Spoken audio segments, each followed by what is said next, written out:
That's a complicated question, but I think the simplest answer is to think of this organism, if you like, this planet that we've been observing, this society, the economy, and what we saw were the big movements, and we understand something about the little movements, but what FuturICT should do is to help us understand all the mechanism that links these things together. And so suddenly we have a big picture with much more data and a much clearer view of how all this is emerging, how society and economy are functioning.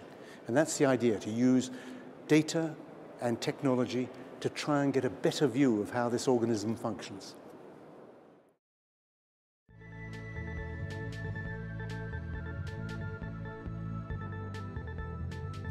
Two things. First of all, it's not enough just to collect data in huge quantities and then dump it somewhere. We actually have to know how to organize that data and look at it.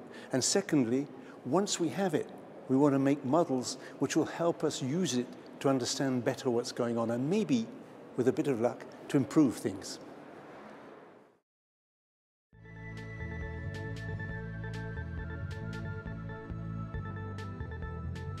If we do it right, lots of people. Firstly, let's just imagine that we manage to get a better understanding of the economy and a little more understanding of why it's so volatile. And we could even diminish that a little bit. A tiny improvement in that direction would benefit everybody enormously. Just a small, the cost of FuturICT in comparison with that would be negligible if we could only do that. And then secondly, many people, I think, will be able to participate more by having more information, by understanding what's going on, and maybe things will become a little more democratic.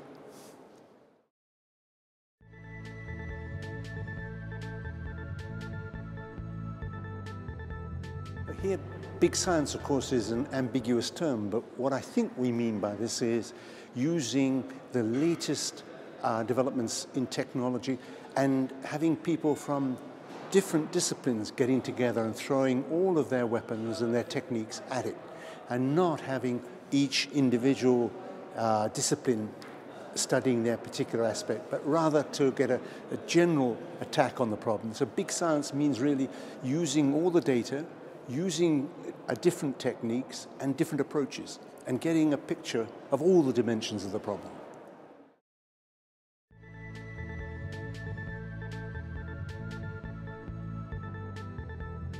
Well, ever since I started in theoretical economics, I've been frustrated by this curious division between microeconomics, looking at individuals in isolation, and macroeconomics, looking at the broad movements. And somehow it's all the stuff that's in between that's important. The networks that link people, the way in which people interact, the way in which you get contagion, panic, and so forth in an economy. All of that's outside our usual models. And FuturICT, I think, will help us to get a better handle on that. And that would be a wonderful thing if we could really start to understand how this thing actually works. It's like, for many years we've been looking at a clock, and we understand perfectly how the hands move. But this is like turning the clock round and looking at the mechanism that makes those hands turn around. And then we'll have a much better understanding of what's going on, and not just observing it as outsiders, but trying actually to really understand and maybe improve a little bit the way it works.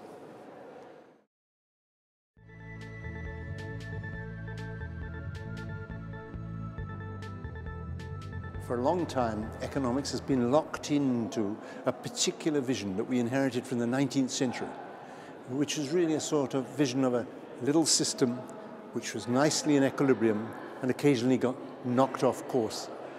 And if we develop this thing properly, we'll have an understanding of something which is much more complicated than that. We'll actually begin to understand how this thing really functions And it won't be like this nice little system which occasionally gets knocked off by some nasty shock.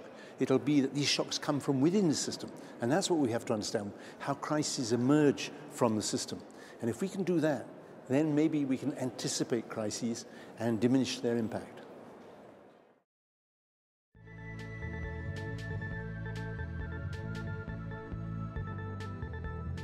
That's a big question, a very important question, and there's a split at the moment between the people who make policy, that is the central banks, and the profession.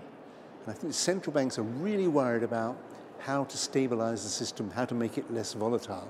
And they're studying, for example, financial networks. They want to see exactly how financial networks really work, study their nature, and then look at that and see whether we can't impose some things on this network to stop it failing. For example, the interbank network simply at the moment doesn't work.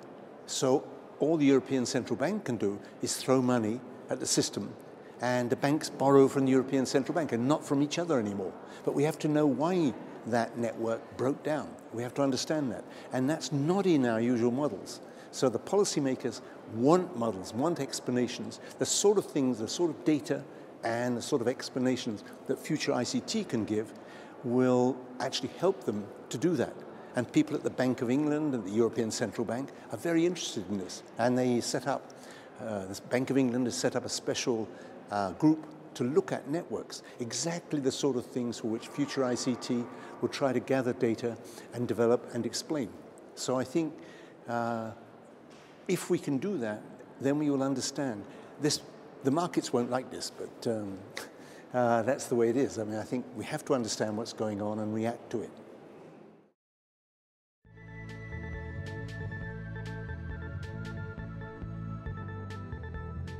Well, first of all, it's very easy for people to say, well, there's a network of banks. What do you mean a network of banks? How are they linked to each other? What precisely are those links? What is it? Is it that banks borrow from each other? Is it that banks own the other banks or own assets the other banks? How do people pass assets from one to the other? And typically nowadays you see lots of nice diagrams with banks and links between them, but somebody has to tell you, what do those links really mean? Exactly what are these links? Why do they break down? And that's the sort of data that we need, and we don't really have for the moment. And the more we can get that sort of data, the more we can assemble it, the better we will understand the way these networks function and why sometimes they seem to collapse.